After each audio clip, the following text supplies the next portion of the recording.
Hello, everybody out there in Cyberland. It's great to be here today with Eric Noonan and myself, Carl Herberger, over at CyberSheath, where we're going to talk about a new way of looking at how to provide compliance for the defense industrial base. I'm Carl Herberger. I'm Vice President for Security Services at CyberSheath, and I'm just very excited about having this conversation whereby I think paradigms are starting to fall and new solutions are starting to rise. And I'm excited to be talking to Eric about how this is coming together. So without further ado, I'd like to introduce Eric, the CEO of CyberSheath. You probably are familiar, CyberSheath is one of the largest providers of DFARS compliance to the defense industrial base, been focused on it for nearly a decade now, and have dozens of customers in the neighborhood of something like 4 dozen managed customers where we're providing these solutions. So with that, lots of experience. Eric, maybe I'll hand it right on over to you to kind of give a little compliance update, and then we'll get right into why should the problem be looked at differently? Yeah, thanks so much, Carl. That's a great introduction. I mean, you hit on a few things that I'm excited to talk about as well in terms of the horizontal view of how really the solution has shifted necessarily. So, but first, the compliance update. Just quickly, I think great news, more progress by the CMMC AB. They recently named a new CEO, a permanent CEO. So we're seeing that group continue to shift from volunteers to professional paid staff, which we think is wonderful. It's a step in the right direction. Wow. And then the pilots are underway. And so I think on that front, it's all it's all forward progress, and it reinforces the message that don't wait, because if you wait, you're going to be left out. So the time to act is now.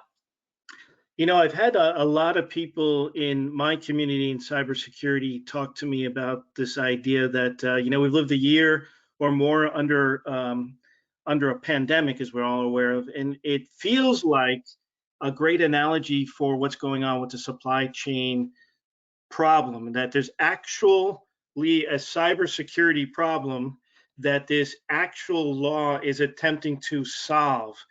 And the cybersecurity problem seems to be endemic to the environment. So it feels to be pandemic to the environment, whether you talk about what's happened with the Firemon situation, with the Microsoft Exchange situation, with the SolarWinds situation. And these are just the things that we're aware of, right? That's out in the supply chain. Yeah, it's so true. I mean, it's one of the rare instances, certainly in my career, where there's an actual legislative process that is well aligned to the threat. I mean, coincidentally, it turns out CMMC, while it is a maturity model, many people see it as a compliance framework, actually makes you more secure, doing things like multi-factor authentication and whole disk encryption. So it's serendipitous that the legislative process is maybe still behind, but better aligned with the threat than I've ever seen in my career. So I'm excited now to take about the way you've designed the business and how you're thinking about the problem and the way solutions should be presented to the problem.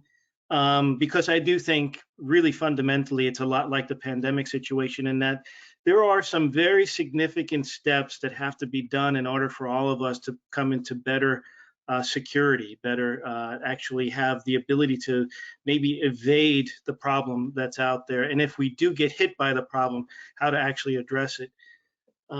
So I know that we have this notion that you've designed out of there's 3 large puzzle pieces in providing a solution to the DFARS compliance problem, but not only, also the actual security for companies. Can you help explain that, Eric?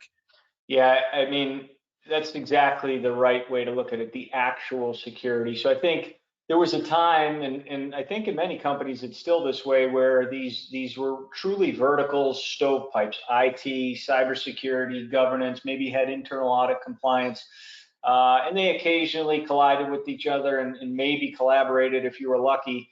But they were very much not integrated, very much stovepiped, very much separate functions within the business.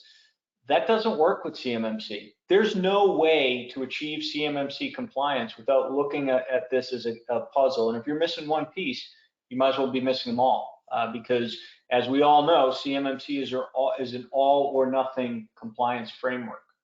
You know, when I first joined CyberSheath, now it's going on about a year ago, this idea that the company is providing the whole solution from from the governance all the way through to managed IT, like backups and asset management and things like patch management, configuration management, all the way through to managed SAN and cloud operations and posture management.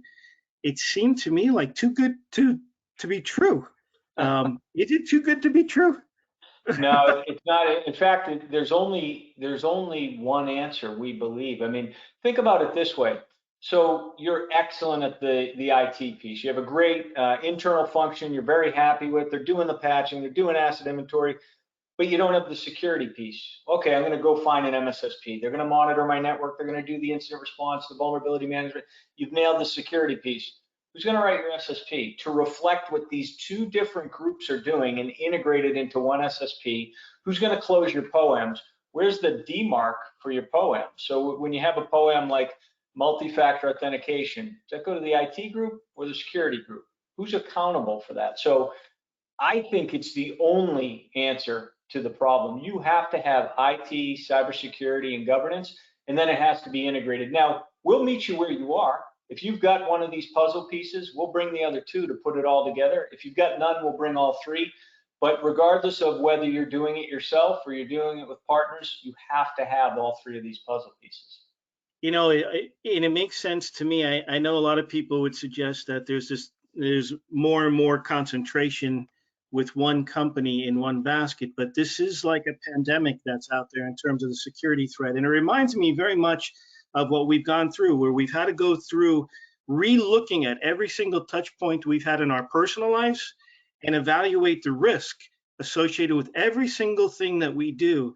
And it never seems to fail to amaze me that people in their businesses are continuing to turn to other providers, not recognizing that maybe those other providers could represent even more risk to them, right? So, for example, and I'd love for you to opine on this, is many people have a managed IT provider today or a managed IT security provider, or maybe even baskets of both of those. But they're not viewing those companies as having to need the same or rise to the same requirement that this DIB company has. How do you view that and that problem?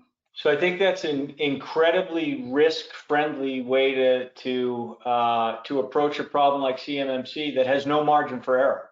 So to take on the risk of, well, my IT provider is truly an IT provider. It's about availability of the IT infrastructure. It's about procurement of hardware, software. We're going to have them learn CMMC and hope they do it really well for us. And then it's implied that they are one of our suppliers and they need to come to the same level. We're just going to trust all that to work out. I think that is way too much risk for any business to take on. And I think the learning curve is so steep with CMMC. Certainly many MSPs have started to move into the security space and said, well, look, it's an opportunity to grow our business. We're going to start to learn security. But then to ask them to learn the governance piece of CMMC on top of it, I think it's a bridge too far. And so what we've tried to do here, we're going to talk more about it April 21st at 12 p.m. Eastern.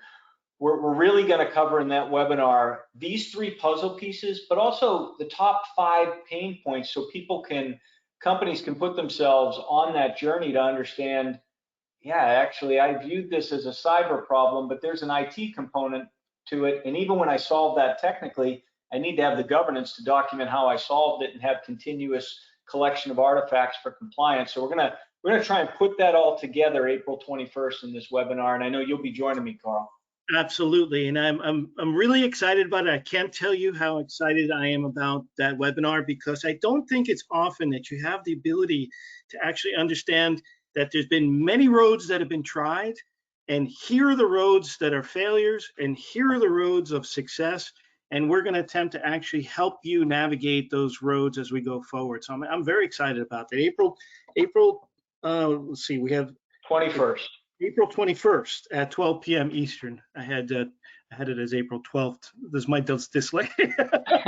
Well, there's so many webinars these days, but one of the things I think I'm very encouraged, and everyone watching this video, a big thank you. We get a tremendous audience for these webinars. We'd love everyone to be a CyberSheath customer, but we know that's not the outcome. But what it tells me when people keep coming back and back is that the content, hey, here's what we're seeing and doing in the real world, and happy for you to take our lessons learned. The size of the audience, and folks keep coming back. A big thank you to our audience, because I think that we're happy to get this information out there and kind of share the lessons from the real world. So we're happy to do that.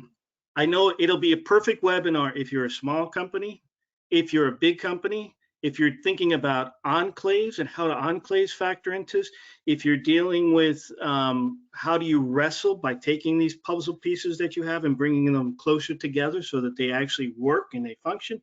Those are perfect customers to actually have this conversation on April 21st.